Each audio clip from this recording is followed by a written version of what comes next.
তাহলে শুরু করতে যাচ্ছি স্ট্র্যাপ ফুটিংয়ের স্ট্রাকচারাল ডিজাইন।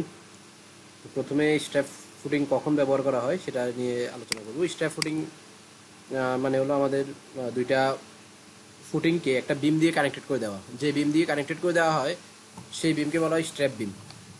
এখন স্ট্র্যাপ ফুটিং আমাদের মেইনলি বিভিন্ন কারণে ব্যবহার করা হয়। অনেক সময় আমাদের ফুটিংটা যদি ইসেন্ট্রিক হয়ে যায়, ইসেন্ট্রিক ফুটিং হলে মানে একটা ফুটিং যদি আমাদের ইসেন্ট্রিক হয়, একটা যদি কনসেন্ট্রিক হয়, তখন আমরা একটার সাথে একটা মানে দুইটা ফুটিংকে একটার সাথে একটা কানেক্টেড করি একটা বিমের মাধ্যমে, সেটাকে আমরা স্ট্র্যাপ বিম বলি এবং ওভারঅল ওই ফুটিংটাকে আমরা স্ট্র্যাপ ফুটিং বলি। এরপর কখনো যদি এরকম হয় যে আমাদের স্টেবিলিটি, একটা ফুটিংয়ের স্টেবিলিটি কম আর একটা ফুটিংয়ের স্টেবিলিটি বেশি, তখন আমরা স্ট্র্যাপ ফুটিংটা ব্যবহার করি। এরপর আবার যদি আমাদের সেটেলমেন্ট এক এক জায়গায় মানে এক জায়গায় কম এক জায়গায় বেশি হয়, মানে ধরেন এই যে আমরা এখানে একটা স্ট্র্যাপ ফুটিং দিব, এক জায়গায় কম এক জায়গায় বেশি হয়, তখন আমরা স্ট্র্যাপ ফুটিং দিয়ে থাকি। মানে এটাকে আমরা বলতে পারি হলো ডিফারেন্সিয়াল সেটেলমেন্ট। এরপর সবচেয়ে বেশি যে কারণে দেওয়া হয় সেটা হলো এই প্রপার্টির লাইনের সাথে আমাদের একটা কনফ্লিক্ট হয়ে যায় ফুটিংয়ের। কী কনফ্লিক্ট দেখেন, এই যে এখানে এই যে এটা হলো আমরা ইট্যাপসের সাপোর্ট রিয়েকশন, এখানে আমাদের এই কলামগুলার ইচ কলাম যেগুলো আছে, ইচ কলাম এগুলার এই পাশেই এখানে এই পাশেই এই জায়গায় ইয়ে আছে, মানে প্রপার্টি লাইনটা আছে হলো মাত্র 3 ফিট দূরে, 3 ফিট বা 2.5 ফিট দূরে সম্ভবত। তো থাকার কারণে এখন এই ফুটিংয়ের স্কোয়ার ফুটিং করলে আমি যে সাইজটা আসে বা রেক্টেঙ্গুলার ফুটিং করলে যে সাইজটা আসে সেটা দিয়ে এটা আসলে মানে প্রপার্টি লাইনের বাইরে চলে যায়, তো যেটা করা যাবে না। সেজন্য আমরা এখানে কি করব, এখানে এই ফুটিংটাকে ইসেন্ট্রিক করব। এখন ইসেন্ট্রিকের আমাদের আবার একটা লিমিটেশন আছে, যেটা আমি আগের লেকচারগুলোতে বলেছিলাম। তো ইসেন্ট্রিকের লিমিটেশনটাও যদি দেখা যায় যে এটা ক্রস করে ফেলে, তাহলে সেক্ষেত্রে আমাদের কিন্তু স্ট্র্যাপ ফুটিং দেওয়া ছাড়া কোনো উপায় নেই।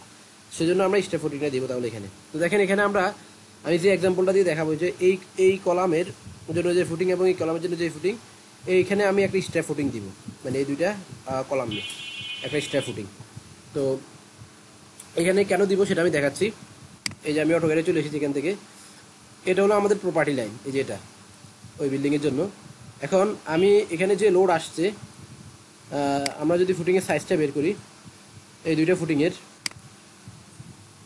ওইটার না করলেও চলবে, আমরা এইটা করি, এটা করলেই আমাদের হবে। আমাদের হলো 85.003 প্লাস আমরা এটা হলো ডেড লোড, লাইভ লোডটা আমরা বের করি।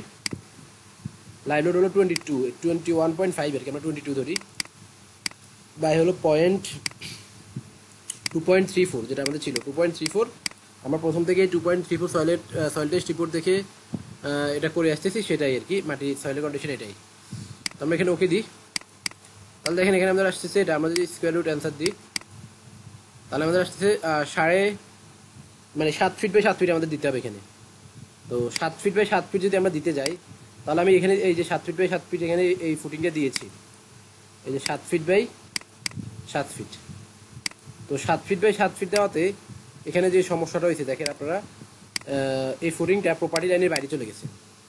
তাহলে প্রপার্টি লাইনের বাইরে চলে গেছে, এখন প্রপার্টি লাইনের বাইরে যাওয়া যাবে না, আমাদের কী করতে হবে, এখন প্রপার্টি লাইনের মধ্যে ফুটিংটাকে নিয়ে আসতে হবে। এখন আমরা প্রথমে ইসেন্ট্রিক ফুটিং দিয়ে এটা হয় কি না সেটা আমরা ট্রাই করবো। যদি ইসেন্ট্রিক ফুটিংয়ে না হয় তাহলে আমরা স্ট্র্যাপ ফুটিংয়ে চলে যাবো। ইসেন্ট্রিক ফুটিংয়ে ট্রাই করার জন্য আমরা কি, আমাদের ফর্মুলা কি L/6, তাহলে L এর মান হলো এখানে আমাদের 7, তাহলে আমরা এই যে 7/6 যদি এখানে দিই 7/6, তাহলে আমাদের এখানে আসতেছে হলো 1.667। এটাকে আমরা যদি 12 দিয়ে গুণ দিই তাহলে আমাদের এখানে আসবে হলো 14 ইঞ্চি। তাহলে আমাদের এখানে ইসেন্ট্রিসিটির লিমিট হলো 14 ইঞ্চি। তো আমি প্রথমে এটাকে 14 ইঞ্চি মানে ভিতর দিকে নিয়ে আসছি, আসার পর দেখছি যেটা ওকে হচ্ছে না। এই যে দেখেন এটা হলো আমাদের, এই যে আমি 14 ইঞ্চি সেন্ট্রিসিটি করছি এখানে প্রথমে, 1 ফিট 2 ইঞ্চি মানে 14 ইঞ্চি সেন্ট্রিক করার পরে এটা আমাদের ইয়াতে হচ্ছে প্রপার্টি লাইনের বাইরে চলে যাচ্ছে। মানে কি, এটা আমাদের ইসেন্ট্রিক ফুটিংও এখানে দেওয়া যাবে না, ইসেন্ট্রিক ফুটিং দেওয়ার অপশনও এখানে নাই আমাদের। তাহলে এখানে আমাদের অবশ্যই আরও ইয়ে করতে হবে, এই যে এই ফুটিংটাকে এখানে প্রপার্টি লাইনের মধ্যে নিয়ে আসতে হবে। তাহলে সেক্ষেত্রে আমাদের দেখেন কত ইঞ্চি আসতেছে, এখানে আমাদের আসতেছে হলো 1 ফিট 80 মানে 20 ইঞ্চি। তাহলে 20 ইঞ্চি যেহেতু ইয়ে করতেছে, এটা আমাদের ইসেন্ট্রিসিটি লিমিট ক্রস করাতে আমি এখানে তাহলে আমার একটাই এখানে ইয়ে আছে, মানে পথ খোলা আছে, সেটা হলো এখানে স্ট্র্যাপ ফুটিং দেওয়া। তাহলে আমি এখানে স্ট্র্যাপ ফুটিংটা দিব। তাহলে এরকম সিচুয়েশনে আমরা স্ট্র্যাপ ফুটিংটা দিই।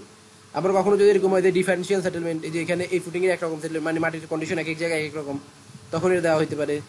এরপর আরও বিভিন্ন সময় আমরা স্টেবিলিটি বাড়ানোর জন্য এটার স্টেবিলিটি কম, স্টেবিলিটি বেশি হলে আমরা একটা বিম দিয়ে কানেক্টেড করে আমরা এটাকে ইসেন্ট্রিক করে দিই আর কি।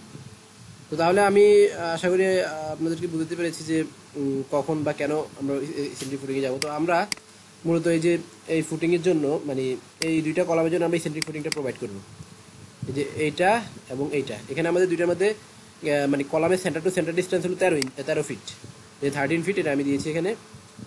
আর ওভারঅল এটা ঠিক আছে। আর এটা হলো আমাদের এই যে ফুটিংয়ের সেন্টার, এটা হলো আমাদের কলামের সেন্টার, এটা ফুটিংয়ের সেন্টার, কলামের সেন্টার। আমাদের ইসেন্ট্রিসিটি হিসেব করা কিন্তু সেন্টার টু সেন্টার। ওকে, তাহলে আমাদের এটা হলো, আমরা এখন সেফে চলে যাবো।